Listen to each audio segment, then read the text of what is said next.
Isang mainit at emosyonal na revelasyon ang ibinahagi ni Sian Lim kamakailan sa kanyang eksklusibong panayam tungkol sa kanyang dating kasintahan na si Kim Chiu at ang kasalukuyan nitong partner na si Paolo Avellino.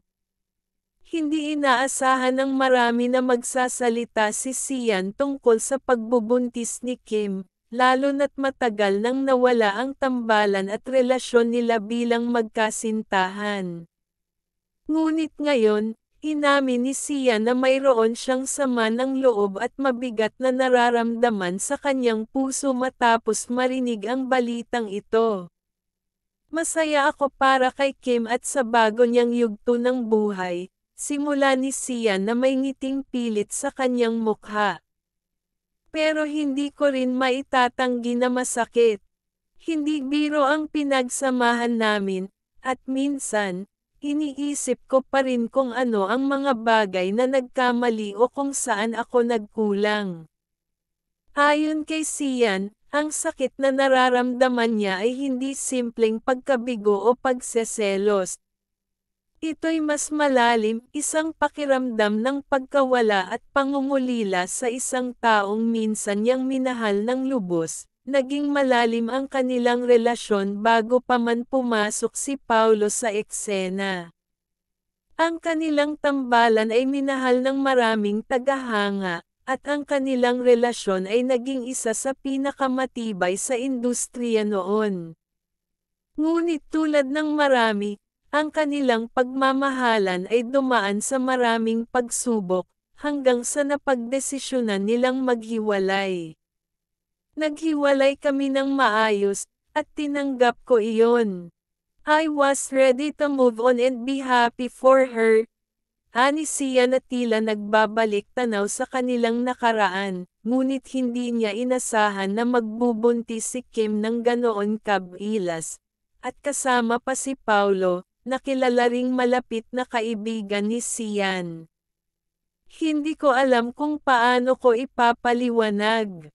Parang bigla na lang bumagsak lahat ng alaala namin.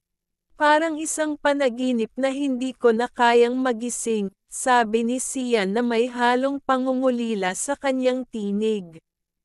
Masaya ako para sa kanya, pero may bahagi sa akin na nagsasabing bakit ganoon kabilis. Bakit parang naiwan ako sa gitna ng lahat?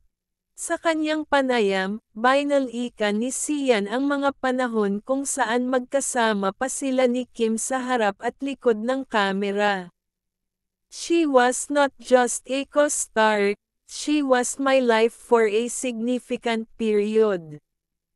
Alam mo yon, yung parang siya na ang buhay mo. And then suddenly, she's living a life that I'm no longer a part of. That hurts.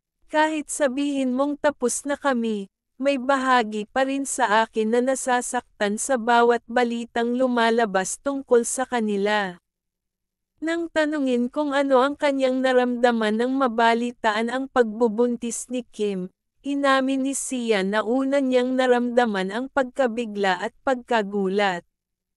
I was shocked, to say the least. Hindi ko alam ang sasabihin ko. Parang lahat ng alaala namin, biglang sumabog sa isipan ko. Ang hirap, ang sakit, sabi ni Sian na halatang pinipigilan ang luha. And then there's this feeling of being left behind, na parang bigla na lang nila akong nakalimutan. I was not even informed, I heard it from someone else.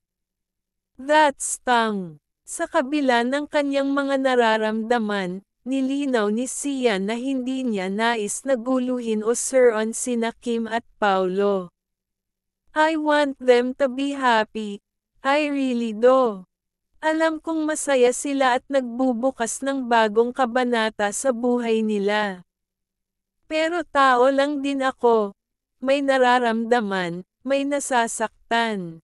I hope people understand that. Sinabi rin niya na ang kanyang pag-amin ay isang paraan upang mailabas ang lahat ng kanyang dinadala, at sana ay maunawaan ng publiko na hindi niya nais na makasira ng relasyon o magdulot ng intriga. Sa kabila ng kanyang sama ng loob, nagbigay pa rin si Sian ng mga positibong salita para kay Kim at Paulo. I know Kim will be a great mother. She has always been nurturing and caring. And Paulo, I hope he knows how lucky he is to have her. Kahit na masakit, I still wish them all the best. I'm just being honest with my feelings, and I hope they can understand where I'm coming from. Hindi rin niya pinalampas ang pagkakataon na magbigay ng mensahe sa kanyang mga tagahanga. To all my fans, thank you for always being there. Alam ko marami sa inyo ang nasak.